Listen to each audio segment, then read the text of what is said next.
Dal 23 febbraio, quando le scuole hanno chiuso, anche i bambini e le bambine ospiti nelle case rifugio di Padova e provincia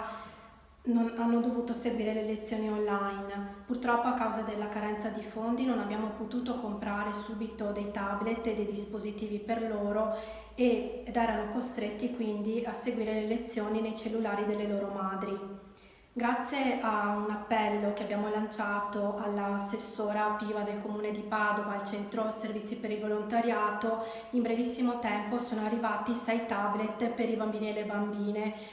insieme alle connessioni. Questo è stato per noi un'emozione fortissima, e in questo periodo molto difficile, pieno di incertezza, di emozioni contrastanti, vedere la felicità e la gioia e anche la commozione negli occhi di questi bambini e bambine è stata per noi un motore importantissimo, una spinta per andare avanti con ancora più determinazione e ancora più impegno e convinzione durante questa emergenza. Grazie al Centro Servizi per il Volontariato, alla Diocesi di Padova e al Comune di Padova, e grazie anche a Padova, che è davvero la capitale europea del volontariato.